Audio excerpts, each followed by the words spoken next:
fine? Yes, good. Well, the good news is I'm not going to talk for an hour.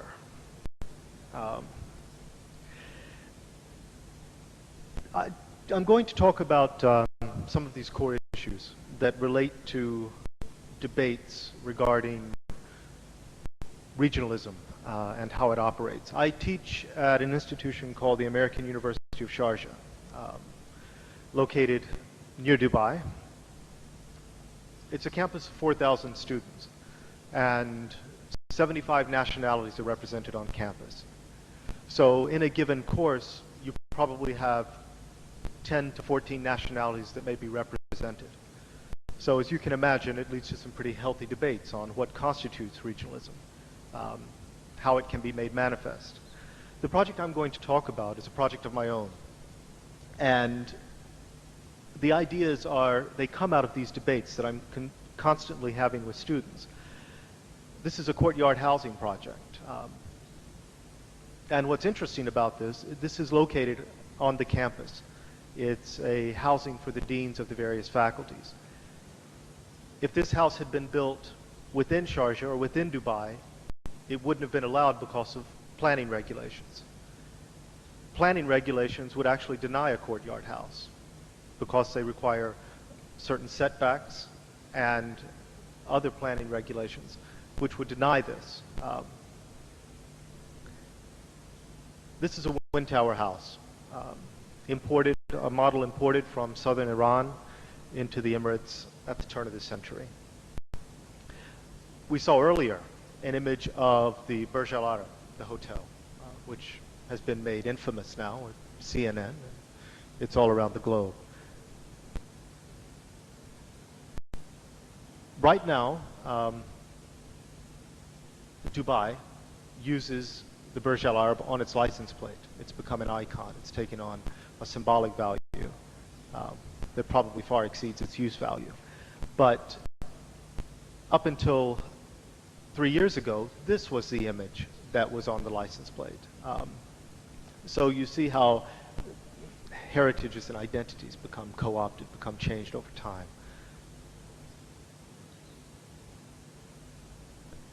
Regionalism. The image on the left is from Doha, and the image on the right is from Sharjah. This is pretty typical. You see at the top of the building in Sharjah, the image we saw before, the wind tower, a glass high-rise sheathed in regionalism, for lack of a better term. This is an ad that comes off of the Amar Development Group's website for a development that's currently being planned and designed called Old Town. What's interesting is if you look at the rhetoric that's used, experience, I'll read this for you if you can't see it. Magic. Here, Arabic design of old is blended perfectly with the very best of modern urban planning, heralding the dawn of a new architectural era. And I think it's quite interesting that the image they use is of Venice. I think that says it all. I would invite you to go and take a look at Amar's website. A lot of interesting material there. These are two plans from two developments done by the same development group, Amar. On the left is a plan from one of the residential units in the development called Old Town. On the right is a plan of residential units from Arabian ranches. The plan type is called Palmyra. And what's interesting is when you begin to look at these plans, you see very quickly that there's really no difference in terms of spatial distribution, in terms of the way in which the units are organized, in terms of the way in which relationships between the interior and the exterior are planned. They are the same. They come in different clothes, but they are essentially the same. So none of this promise of reference to the region makes its way into spatial distribution, issues of public and private, relationship of interior to exterior, no climate considerations. It's nothing more than the sort of sheathing that we saw in the buildings earlier, the two high-rises. In response to that, I'll return now to this courtyard house and begin to look at some of the strategies that were employed that make reference to region but are not imitative. The units are planned as a duplex. They're mirrored along this wall. There's a public zone, semi-private, and private. The entry is here. An image of the model. This is the main dividing wall and the two units on either side. I want to talk about 6 aspects. Enclosure, spatial sequences, the relationship between public and private, geometry, the courtyard, and light. And look at ways in which a traditional architecture informed strategies about this particular courtyard housing project.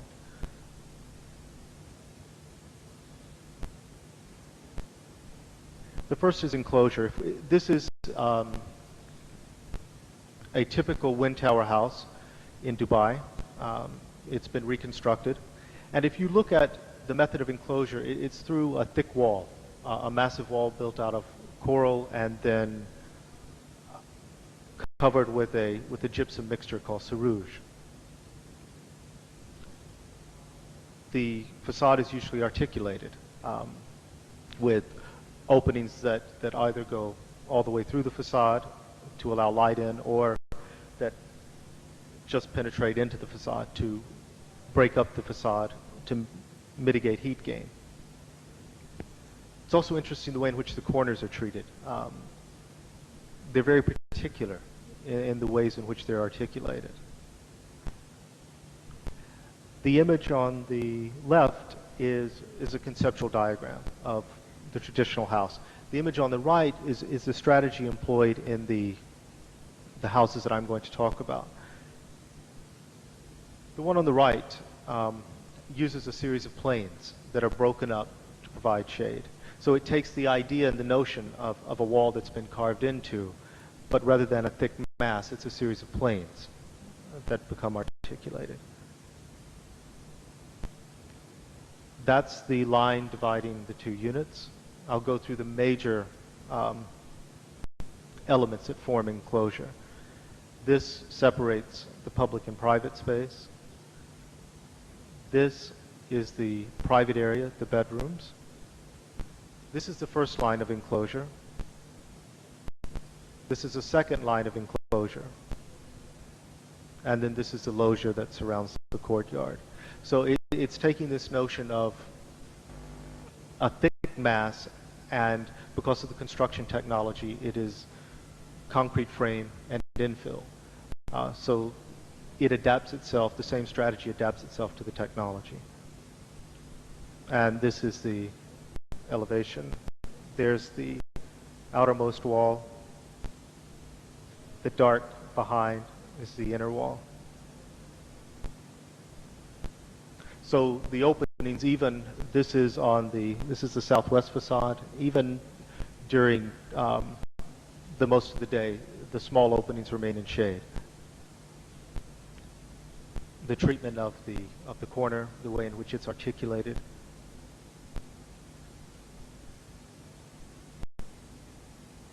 Spatial sequences. In the traditional house, there are 3 main areas. In the light gray, there are transition zones between interior and exterior. The darker gray is the actual living spaces, and the darkest gray are tertiary living spaces that were added on later. The entry sequence is always indirect to ensure privacy. One goes through a series of 90-degree turns into the house. If you recall back the plan that we looked at before that would exist in the old town, you open the door and you're into the living area. It doesn't address these needs of public and private. These are some of this is the exterior of the house I was showing, and it gives you some sense of these transition zones that occur between buildings. In the courtyard housing, there are the major zones of the transition zones between interior and exterior, the transition zones on the interior, and then the transition zone interior and exterior that opens out onto the courtyard. In this case, the entry sequence is also indirect. You come in the way that you come into a traditional house. So privacy is ensured. It also assists in mediating the amount of wind.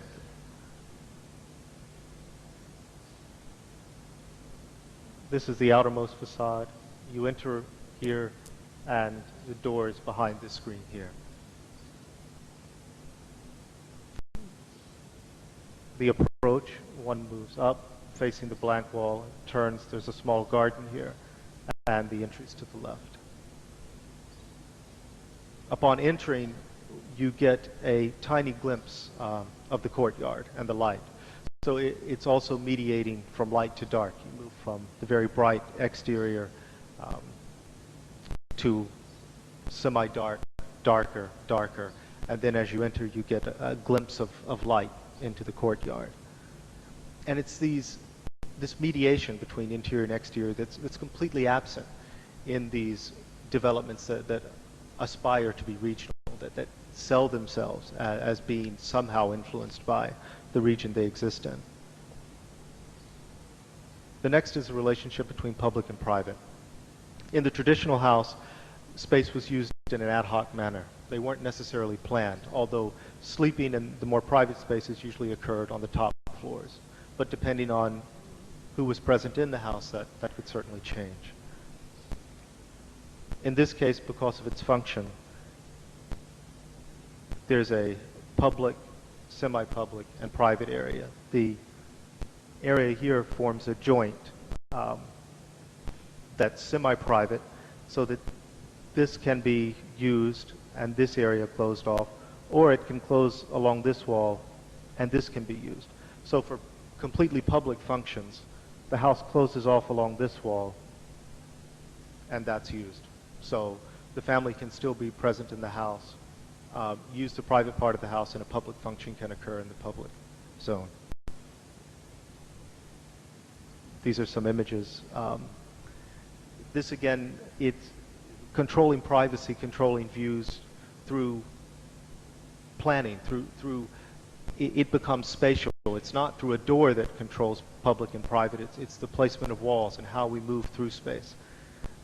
That this is the semi-public living area. So even when the door is open, this wall protects you. It's only when you move through into that area do you get a glimpse into the family room. Geometry.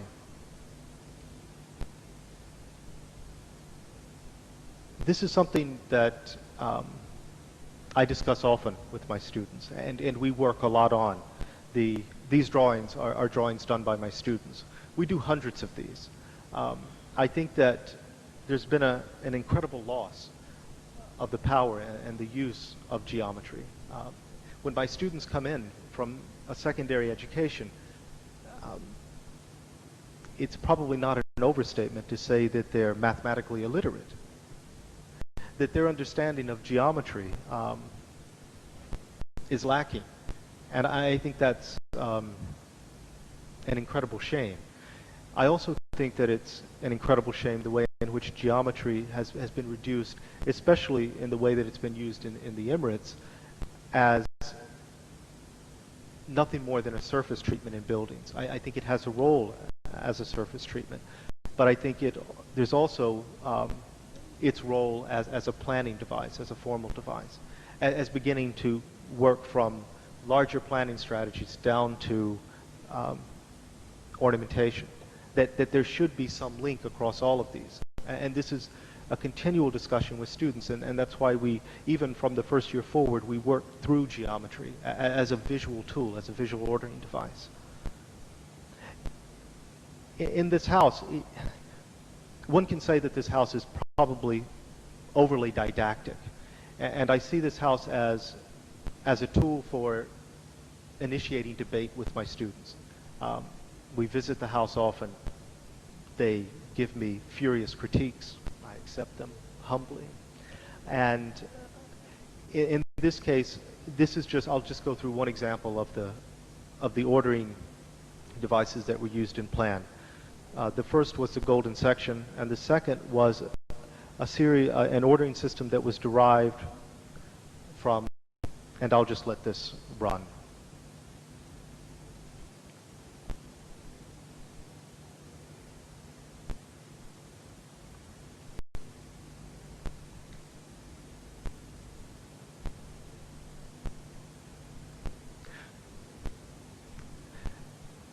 And also, these same systems were carried through plan, section, elevation, and even down to specific detailing decisions. The second is the courtyard. This is a larger merchant's house in Sharjah, internal courtyard. Closed to the outside, the rooms open up to the inside to mediate the climate, for issues of privacy. The courtyard typology is so extremely well suited to the environment. But as I said before, planning regulations, in a sense, outlaw the use of the courtyard. In this case, we have the solid mass of the building, the transition spaces, and the courtyard, which faces northeast. And these are some images of the courtyard.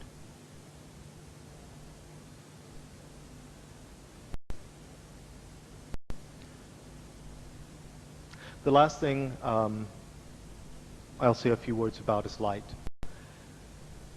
I often have these discussions with students about light as an intangible, but that can have culturally specific resonance and meaning. That light is something that, yes, we can measure, we can quantify it, but it also has a qualitative aspect.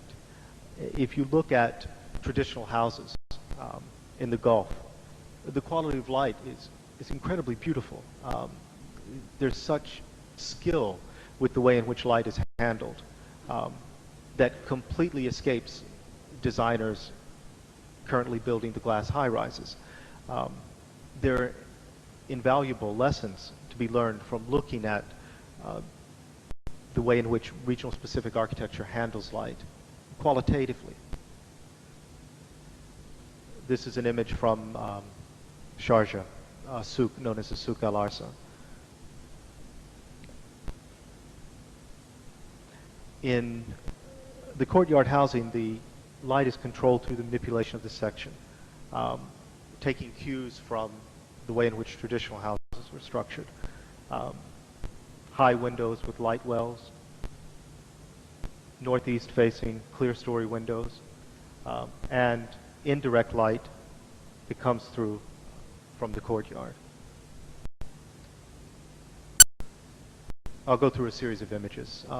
This is the living area, a circulation zone, transition zone, and then the courtyard is here. The living area looking out onto the courtyard. The back wall faces southwest, so you always get reflected light throughout the day. That surface is always bright, and the interior is dark. That wall is covered with green, so you don't get a bright reflection, but it's mediated by the plants. The clear story lights and the light wells. And this image was taken, it's late afternoon, it's probably around 445. So during the day, there's no use of the electricity for lights.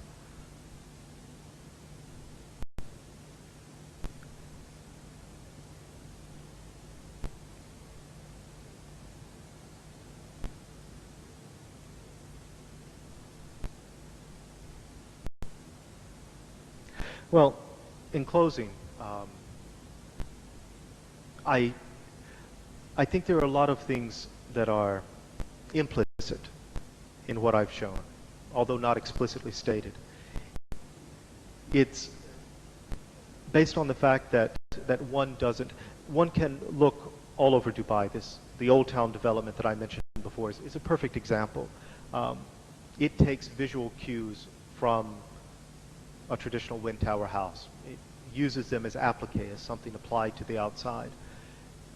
It has no impact in terms of the way in which light is controlled, the way in which space is organized, the distribution of spaces, the mediation of the climate.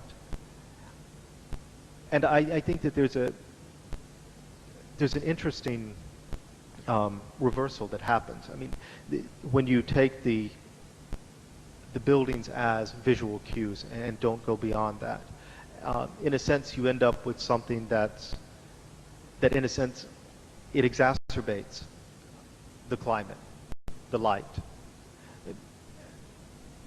I've lived in the Emirates for 6 years now, and I've never been in a building where they've gotten the air conditioning right. You're always too cold or too hot. And I often have these discussions with students that you will probably never get air conditioning right. That because of the intensity of the climate, because of the sensitivity of ventilation systems, you're never going to achieve thermal comfort in the way that you would in a building where you rely on both active and passive measures. And I think it's lessons and principles that one can draw from regional architecture, not stylistic attributes necessarily. They may have a place, but it's about something more essential, in which you look at traditional buildings and through a process of analysis you uncover principles that can be applied. That's all I have to say. Thank you.